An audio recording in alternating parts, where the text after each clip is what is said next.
everyone. This is Jay Denson, and welcome to another episode of Fit Health Well. So, as you guys know, I love doing, amazing stories as it relates to health and wellness. And I haven't had an opportunity really, and I want to do more episodes like this, but this will be my first episode. I want to say of a survivor story. I know we covered Teresa Carrier, and she was a runner. Pretty much that dealt with cancer, but we really had someone as well who really was on death's door.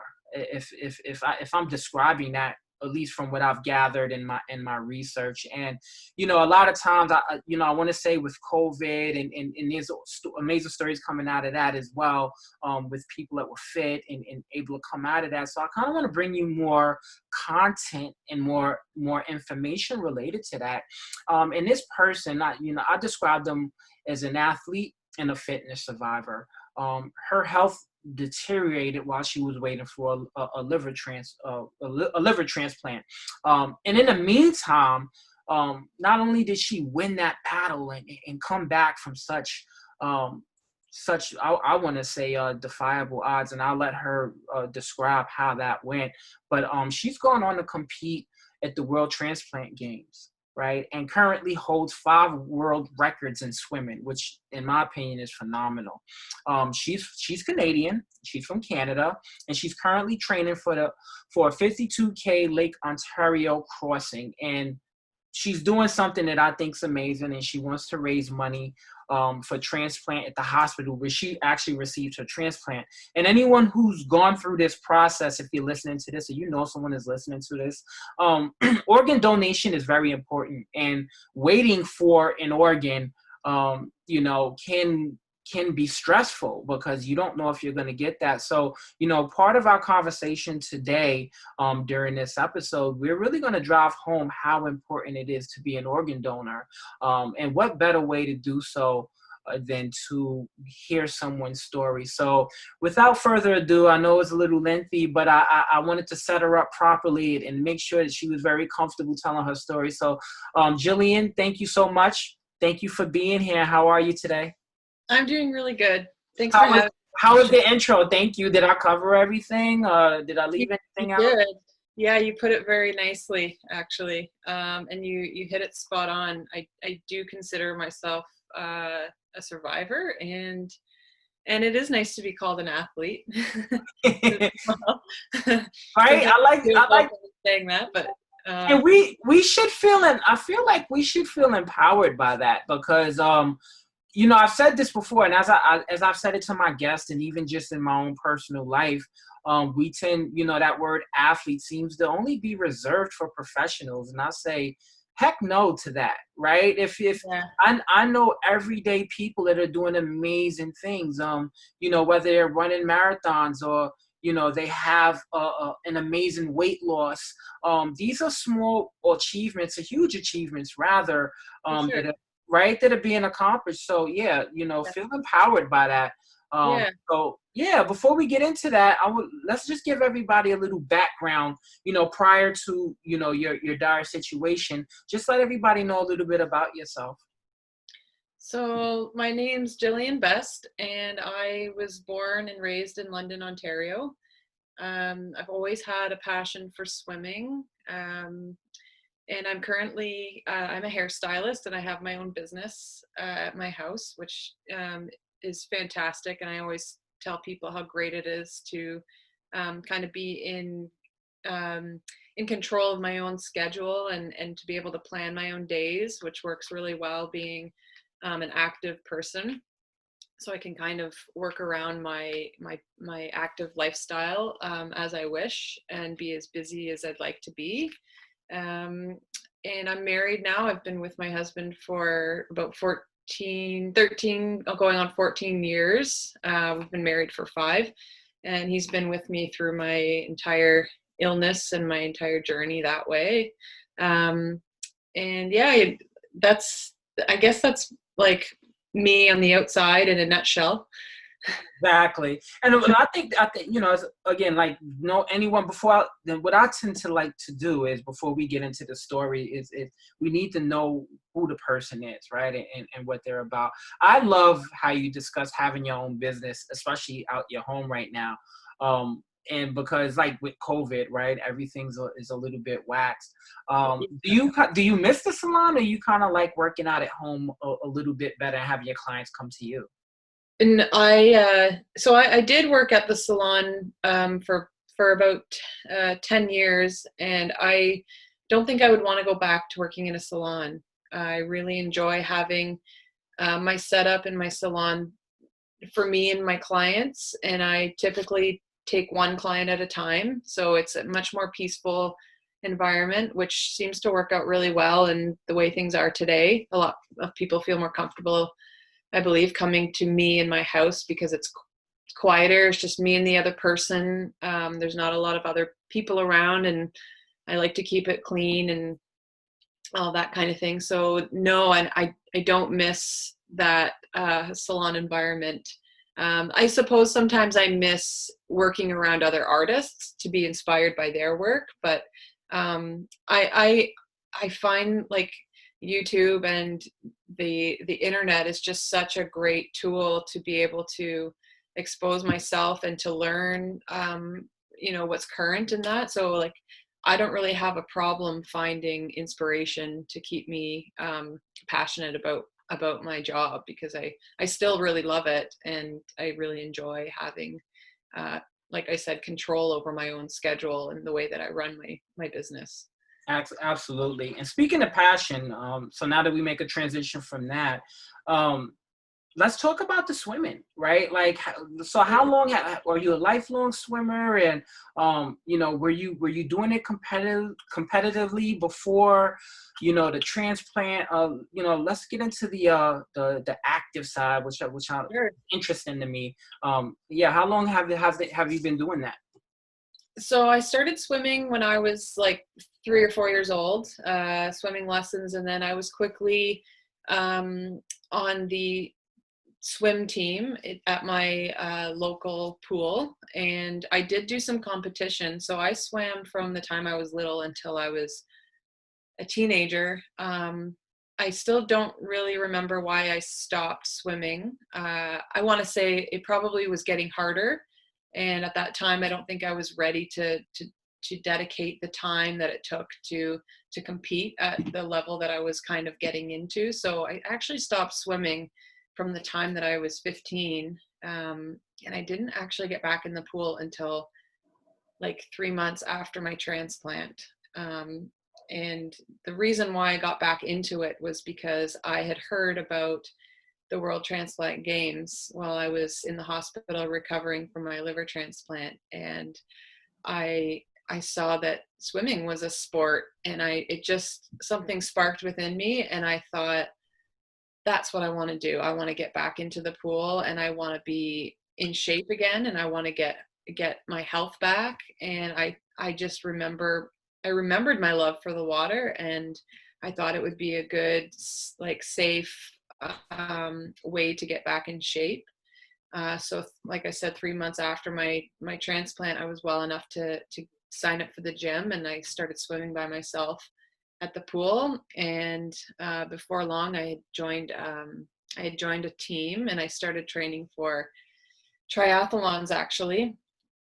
So I was doing some like sprint distance triathlons, and I realized from doing that I really just loved the swimming part. I like to run as well, but I was not comfortable on a bike as far as like a road bike goes. And I thought, I think I just want to hone in on my swimming, because that was where I excelled, was in the pool. And then I ended up joining a master's swim team, where that's where I really got into the competitions, um, and that's what actually brought my fitness back up to like a level where I felt comfortable competing at the transplant games. And so my first transplant games were the World Transplant Games in Malaga in Spain in 2017, which was only a year after my transplant.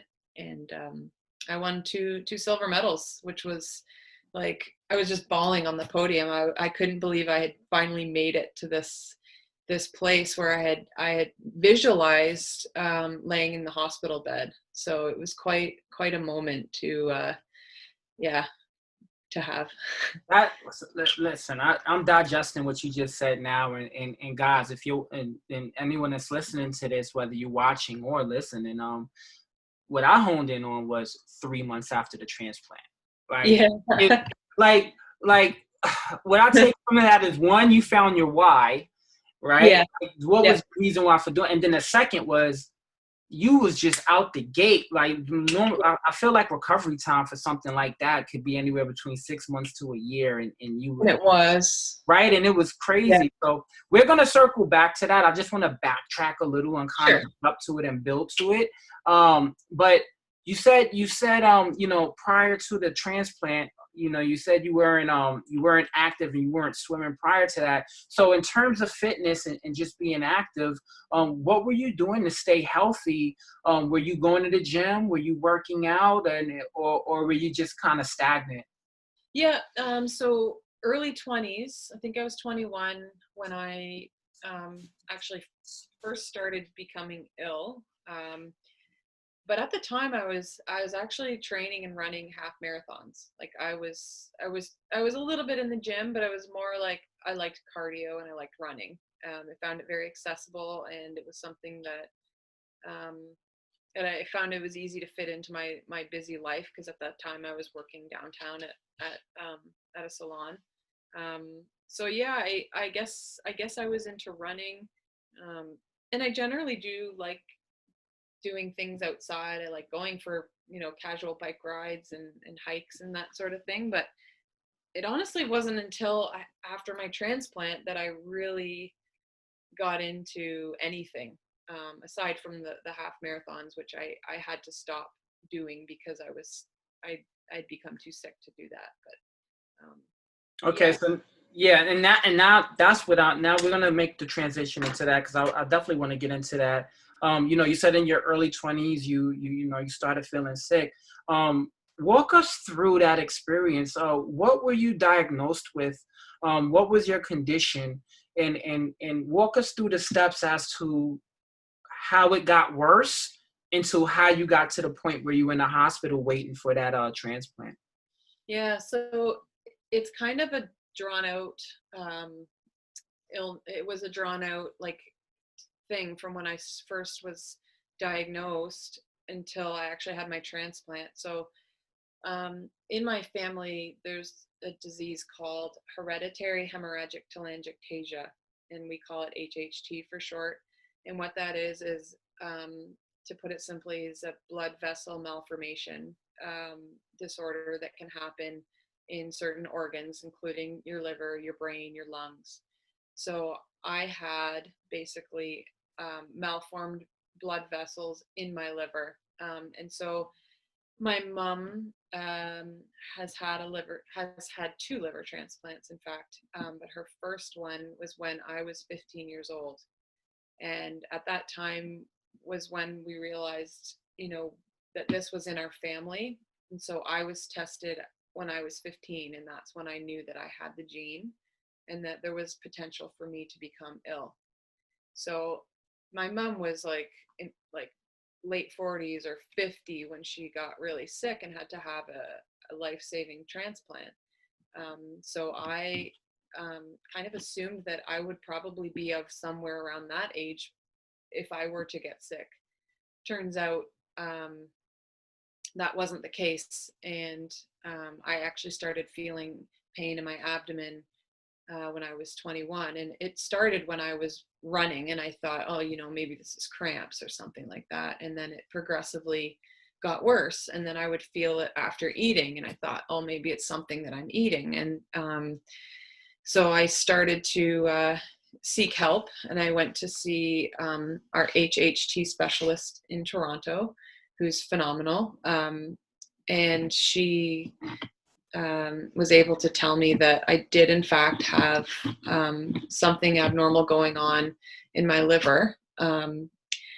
And that became very evident one night when I was playing volleyball with some friends, and I started feeling this pain in my abdomen, and it brought me to the hospital to emerge. And they did an ultrasound of my liver, and they said, yeah, something is seriously wrong here. And at that time, my mom and I looked at each other, and we knew that, you know, the HHT had gotten a hold of my liver, and that was kind of the beginning of the road to needing a transplant. Now, I was 21 or 22 at the time, and they put me on an experimental drug that was made for cancer patients, and there was evidence to believe that it could help shrink these malformed blood vessels that were in my liver. And the reason they wanted to do this was to prevent me from needing a transplant at such a young age.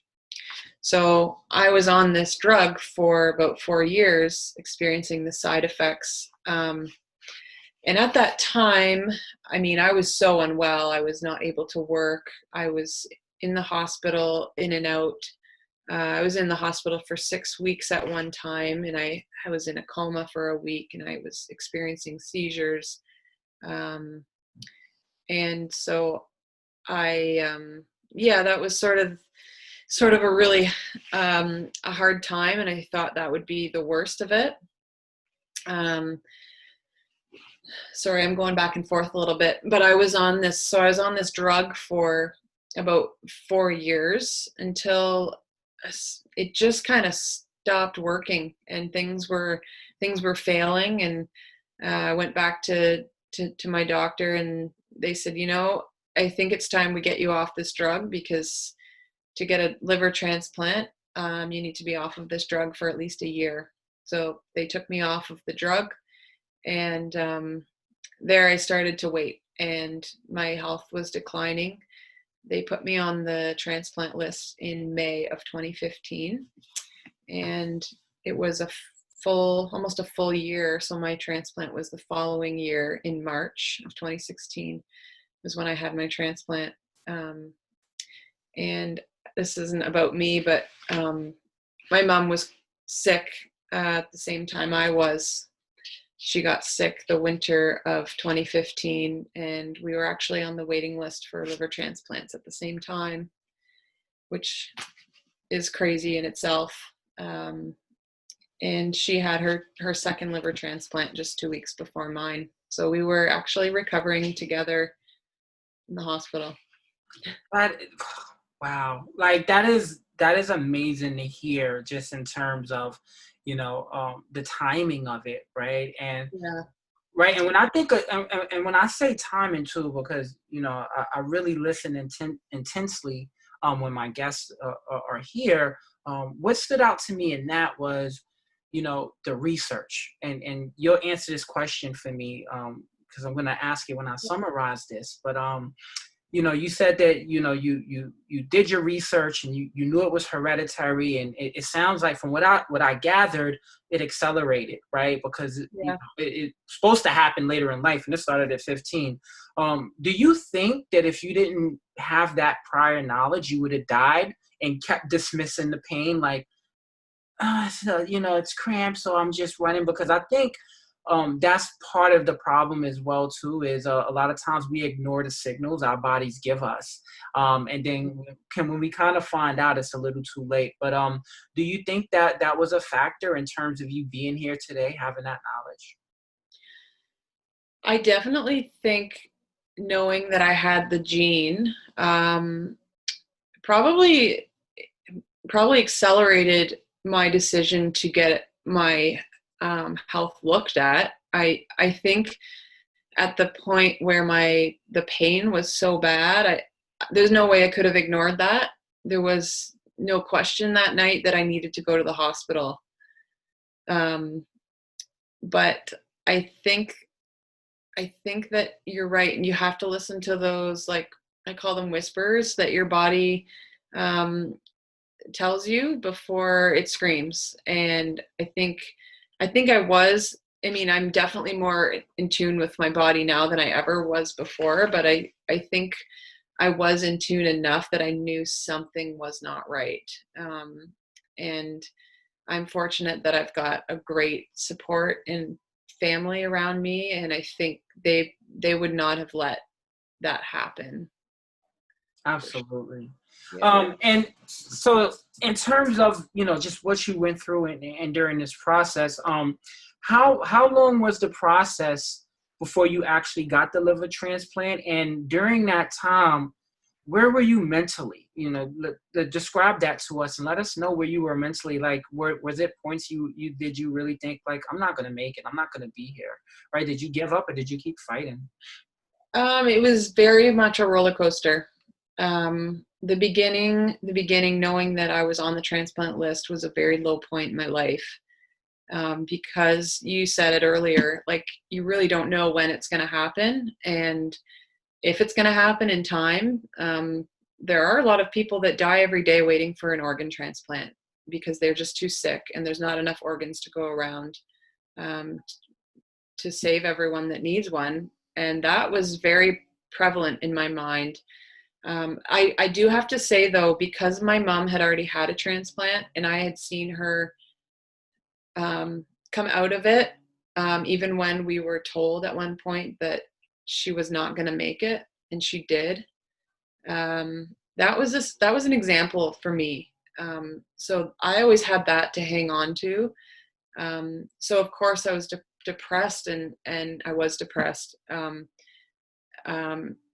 at the time when I was put on the list. But I always tried to hold on to the fact that my mom had done it and she was there for me. And in fact, she was going through it with me. So I had that to hang on to. And that really pulled me through in the worst of times. But like, if I think back to that time, overall, it was a very low point in my life. I had lost so much weight. I was probably 90 pounds, but I had this ascites, which is a fluid accumulation on your stomach. And I was carrying at times up to 13 liters of fluid on my stomach, which I would have to have drained every so often, every few weeks.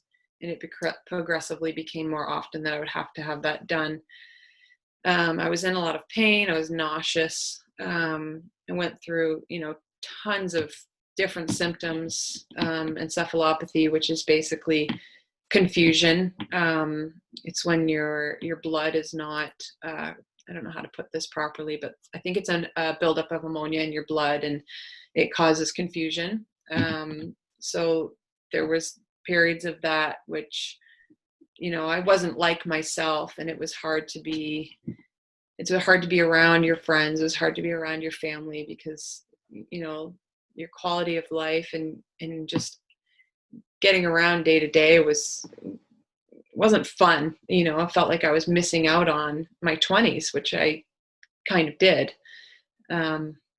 So yeah, I guess. And you asked about the weight. So like, technically I feel like I waited from the time I was early 20s until I was 29 to have the transplant. However, I was on the list technically and waiting for 10 months, which was really a long time to wait, being as sick as I was, and just waiting, and having my mom going through the same thing at the same time. So it was just a very difficult time, I have to say.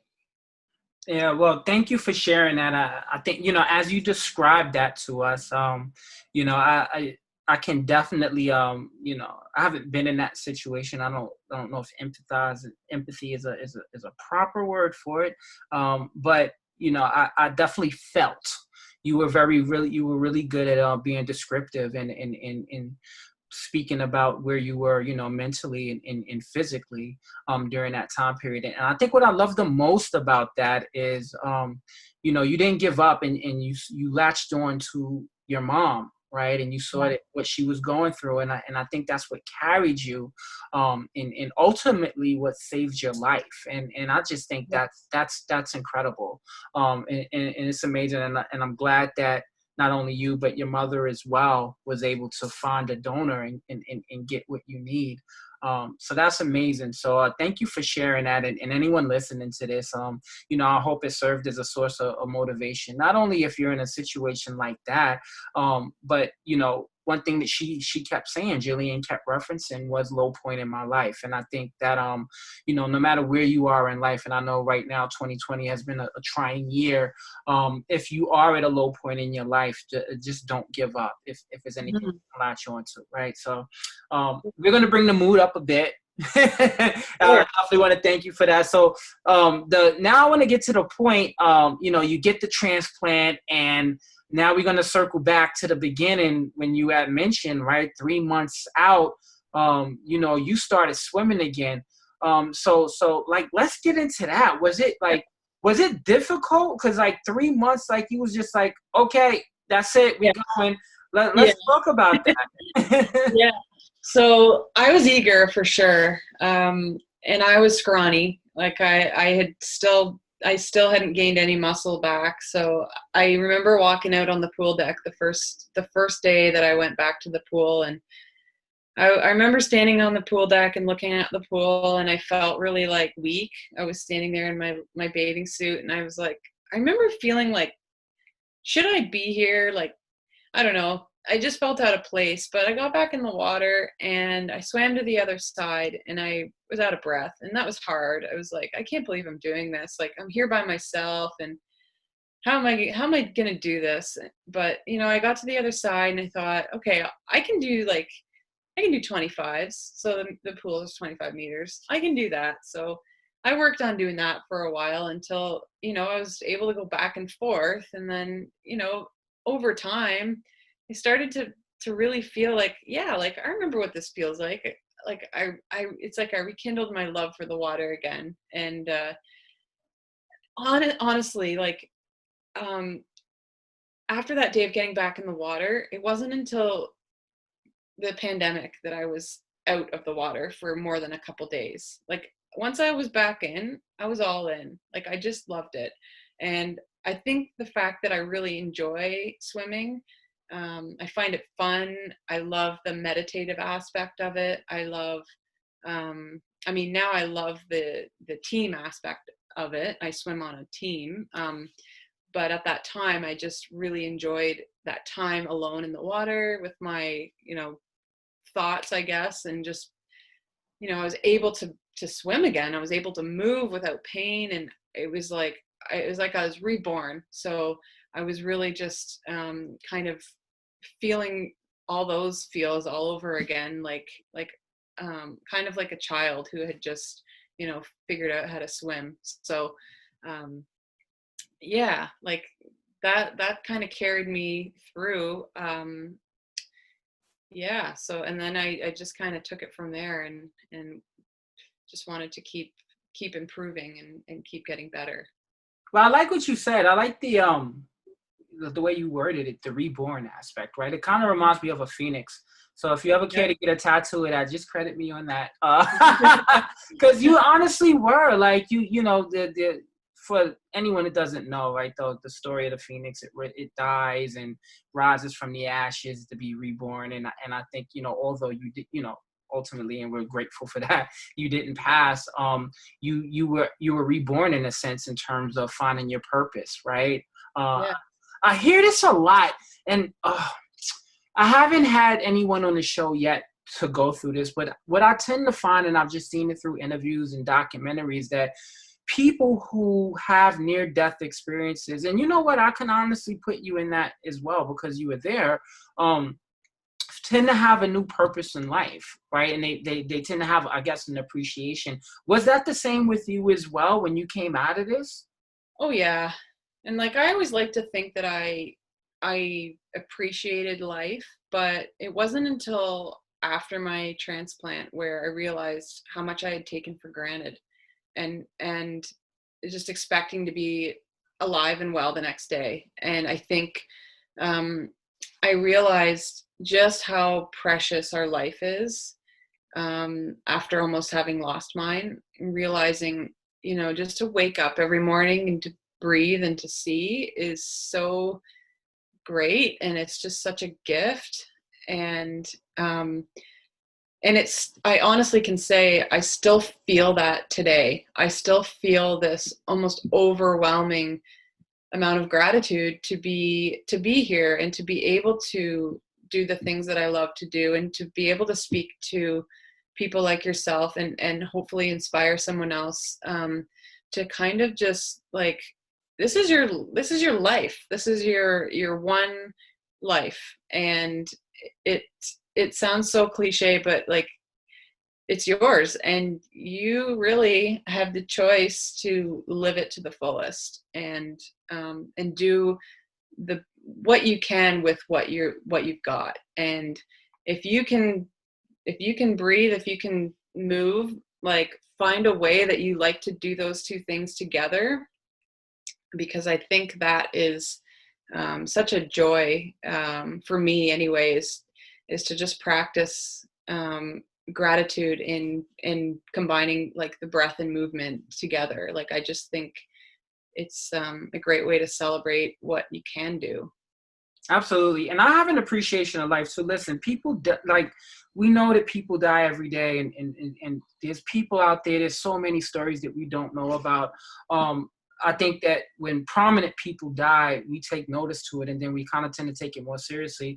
I think this year with 2020, with Kobe Bryant dying early, and then more recently, Chadwick Boseman from colon cancer, it really drives home what you said. And I kind of knew this kind of prior going into the conversation, but living your life with purpose, right? And to anyone listening to this as well, I don't know. I just felt like, me personally, like with my own goals, I felt like, it's my duty to make this the most fulfilling and meaningful life as I can, right? Like, for example, if I was to, I don't want this to happen, but if I was to die tomorrow, like, people can go back and reflect and say, this is not on by any measure. I'm in my small little corner of the internet, and I don't have a big following or anything, but people can look at my work and say, hey, he was trying to put out content that was helping people. Yeah. And, even with yourself, you found your purpose, and that's going to transition me to my next question. Because having this conversation with you prior, I think it's amazing what you got into. There's two areas I want to get into. So the first thing I want to talk about is the World Transplant Games. Let us know what that is, and then talk about the five world records that you achieved in swimming. Sure. So the World Transplant Games is a sporting competition for any, athlete who wants to, compete in the sport of their choice. So there's pretty much any sport that's in the Olympics is at the World Transplant Games. And they're hosted every 2 years, in a different part of the world. I've been to two. The one I mentioned in Spain, in Malaga, and then the most recent World Transplant Games that were in Newcastle, England. So there's people of all ages. There's kids, which is amazing, all the way up to, I want to say like 80 is the oldest. So it's really an amazing experience to be, there's usually thousands of transplant recipients at the World Games, and there's just amazing camaraderie. Everyone's been through something similar. So everyone's sort of, as much as it's a competition, it's the most friendly competition, because we're really all there just to celebrate life and celebrate what we're able to do post-transplant. So yeah, that brings me to, the second transplant games that I went to last summer in Newcastle. And I have to credit, this girl named, Jodie Cox, who's from, the UK.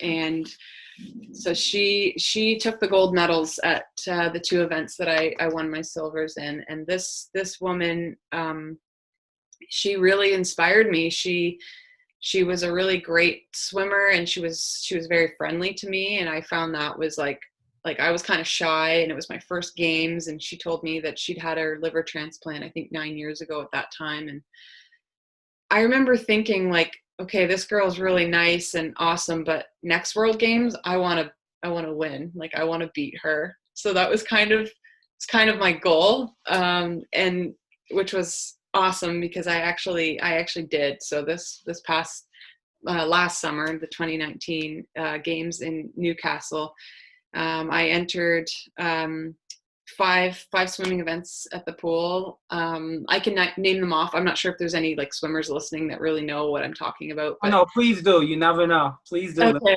Okay. So I call myself a distance swimmer. I'm not really a sprinter. So I like the 400 freestyle, the 200-meter freestyle.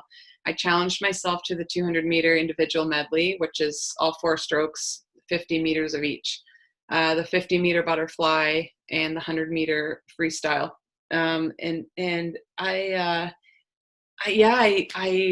won 5 gold medals in all of those events, and I broke all of the previous records. Like, I shocked myself. I remember looking up at the pace clock, like after or the time, like, you know, they put your times up on this board, and I was like kind of in shock that those were my times. Like, I was just so proud of myself and proud of all the hard work that I had put in. And it was so cool to be able to swim beside Jody and see my family. My mom was there, and my husband, and my really good friends that are on the transplant team, and just the excitement of accomplishing something like that, and just knowing where I had started and where we'd all really started. And yeah, it was a really cool moment. I love it. I love the way you do. Of course, like, you know, just achieving it and setting the bar. My favorite part was when you spoke about Jody and said, yeah, she's a nice lady, but I want to beat her. Because I have that competitive edge too. Like, when I used to play sports, right, I used to play basketball and also just like in running and things like that. And I'm like, oh man, that person, I'm gonna beat their pace, and they Yeah, right, like you just can't help it. Like, it's just part of you. And again, it's friendly competition, but like you said, you got that grit, right? Like, I think that's amazing, and it's a testament to you being here today. Honestly, I feel like you know, if you didn't have that in you, man, like, so many people give up, and I think that you know, in anything, whether it's in life or whether it's a goal that they set, or, you know, whether they decided to go to the gym and they stop, they just give up. And it's like, just, you got to keep fighting, right? Yeah. And I can relate because there was a time, honestly, like right after my transplant, where I had been sick for so long that I saw myself as a victim. Like, I was like, you know, I was sick for so long, and I always had that reason to back out of anything because, oh, I can't because I'm sick. And like, I realized right after, like, I had to break out of that mental kind of rut that I was in and realize, you know, like, I don't have to be a victim forever. I could be like, you know, I've had a transplant, so I can't do that. Or, you know, I have to be careful. I don't want to do that. But I quickly kind of turned that switch and realized, no, I want to be the person that's had the transplant and has turned my life around. And I don't want to be a victim, and I don't want to be, oh, poor me anymore. I don't even want to have, you know, a reason to need a head start. Like, I want to prove to mainly myself that just because I've had a transplant doesn't mean that, you know, my life can't be great, or I can't do the things that I want to do. It may look different, but actually it doesn't. But for someone else, you know, if you've had something happen, you know, kind of work with what you got, and just, I don't know, go for it. You literally, honestly, and if you care to, it's by the time we air this, the episode won't be there. But reference this because this episode is coming out in October, and this gentleman's episode will be out by then. But I would like you to reference episode 36. I spoke to a gentleman in a wheelchair, Garrison Red, and he's a Paralympic power lifter. I mean, this guy's amazing. And yeah, and he literally said what you said, just in terms of like, he's working with what he has. And yeah, he got shot, honestly. Like, he was an all-star running back in high school, like everything. And he was paralyzed from the waist down, but he just said, you know what, he has such a great attitude about it. And he didn't let his situation limit him. So I love hearing that from people who's been through traumatic experiences, because it just continues to serve as a source of motivation. The second area, and as I want to start transitioning into how important donating organs is. Mhm. Talk about the Lake Ontario crossing, and pretty much how you're raising money for the hospital, because I think that's commendable. Let's walk us through that, and let us know what you're doing regarding that. Yeah, so I actually haven't come out to the world to like say it yet, and partly because we are in a pandemic and I'm holding off just a little bit in case I have to postpone it a year, because I'm still kind of in the beginning stages of setting up the fundraising. But um, basically, the reason I wanted to do it was because I've always felt the need to give back to the community that saved my life, and I thought, what's a better way than to do something that I'm already doing and love doing, and combine it with raising money for the transplant unit, because there's equipment that they could use. There's things that they need that I think could have a great impact on patients that were like me needing a transplant. So I'm planning to do this swim next summer if all goes to plan. So Lake Ontario is the warmest in end of July, beginning of August. So that's when I plan to do it. There's a lot that goes into it. You need like 4 boats, you need a crew, you need like a navigator, you need a doctor. I need pacers. Like, there's quite a few components that go into it. So it's still in the works. My crew is coming together. I've got lots of people that are willing to help me. But yeah, I basically am going to be training pretty hard for the next year to get my body up to able to swim for close to, hopefully not 20 hours without stopping. I was literally just about to ask you a question related to that, because I was like, so I've had like Dean Karnassus, who's like this ultra marathon runner. He's Yeah. running like the hottest place on earth and the coldest place on earth. Yeah. Teresa Carrier, who ran from London to Sarnia in a day, an insane amount of kilometers. And my question to you is like, because what I was going to ask you, but I was like, do you see yourself at some point in your lifetime, and because I know it'll be in an effort to raise money, to doing something insane, like an insane amount of time in the water? Because I think there was this one story I remember, the woman swam from like Florida to Cuba or something like that. But yeah, do you see yourself doing like kind of testing your limits in the sake of raising Sure. money, or yeah?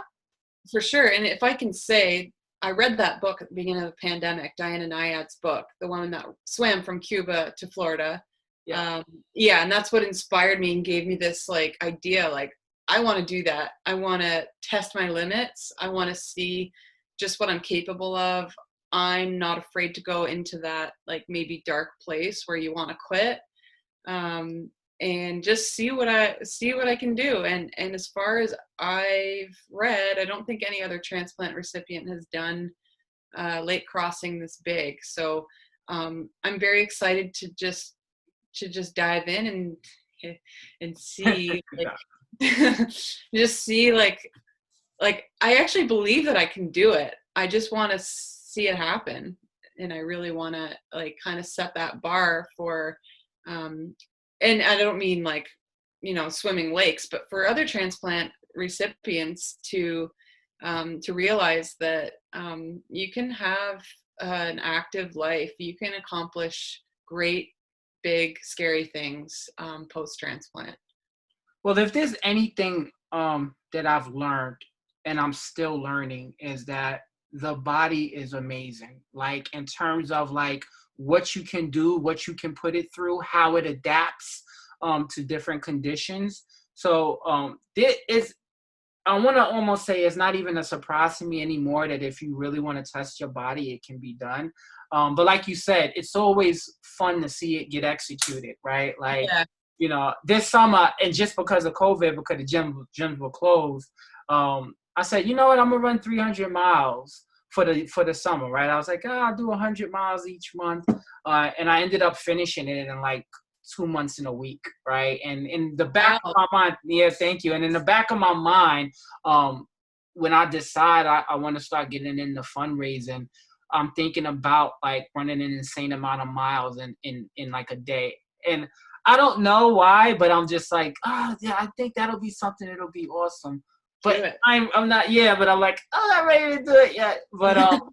But it's commendable that you've done that, and Jillian, your story is amazing. I'm so glad that you decided to be a guest, because this is something that's important, and it speaks to being an organ donor and donating your organs. Sure. I have a mind frame as well too, in terms of, and I considered it prior to me moving to Canada. I didn't do it while I was in the States, but it's something I'm strongly considering. I take care of myself. I have a fairly healthy diet. I'd say 75% healthy, because I like my cheeseburger, pizza, and stuff. But yeah, like, what are we doing to our organs when we die? Like, you know what I mean? So like, if Yeah. it comes to a point where, we can help somebody out, why not? And I think that's important. So, I want to definitely have more topics around that. You have a bright future ahead of you, Jillian, and in terms of your goals and achievements. So, we will keep in contact, and I want to definitely have you back on our program when you complete these milestones. I definitely want updates, and I want to recap before all the major media places get to you. Don't forget about little old me. I will not forget. Okay, I appreciate that. And then, now's the opportunity. I know you mentioned that you're probably going to be training for it until next year. But if you have anything, if there's you want people to follow you, just to know a little bit more about you, or if you have anything that you are working on, now's your time to share your socials or whatever you're getting into. Sure. You can find me on Instagram, Jillian with a J _best. I'm pretty sure my thing is open, so you can just follow me on there. I'm not like super active on social media. I do like to kind of share what I'm doing here and there. Definitely share a lot of my swimming stuff. I'll probably be sharing a little bit more once I put my word out there that I'm doing this big swim. I'll probably want to share more of that journey. You'll see lots of pug pictures because I have 2 pugs at home. And you can find me on Facebook too. And like, I'm so open. Like if somebody wants to talk to me or has questions or, like feel free to send me a message. You can email me. My email is jillianbest87@gmail.com. You can find me on Facebook just with my name. And yeah, that's probably the easiest way to find me. Absolutely. And if anyone listening to this, was touched by her story, and like she said, if you have questions, or you are interested in being a donor, right, Yeah. or assist in raising money, definitely reach out to her, or you can reach out to us as well. We will have her Instagram up on the program. That'll be available to you with her email address as well. And then in addition to that, should be going across that big screen as I always edit it. And then with us, you can always hit us up at fithealthwell@gmail.com. And then anything and everything related to our brand and our podcast is on fithealthwell.com. And again, if you'd like to follow us and stay up to date with our future guests, so go back and look at our past guests. We are on Instagram. Everything is Fit Health Well. The same thing with Facebook, Fit Health Well. The only one that's different is Twitter, because someone took my handle. So it's Fit Health Well CA, because that's where I'm living. And again, I just like to thank my guest Jillian. This was really a really really good conversation, and with a really good focus, and the intent and the purpose of this having you on today was to just have people, kind of gravitate and listen to a survivor story, and that's what you are. You're a Thank you. survivor, and I thank you for that. And hopefully, it's inspired someone. I don't care at what stage you've listened to this episode. It's inspired you to either raise money for donors or being a donor yourself. So that's the ultimate goal. And again, thank you so much, Jillian, for being on our program. And again, thank you guys for listening. As you know, every week we will put out a fresh episode here, whether I bring you a guest or I'm keeping you up to date with everything that's related to health and wellness. I'd like to thank you guys for tuning in and being our loyal guests to our show. And again, if you appreciate the content, please like and share. Again, this is Jay, and I thank you guys so much for tuning in. You guys have a great day.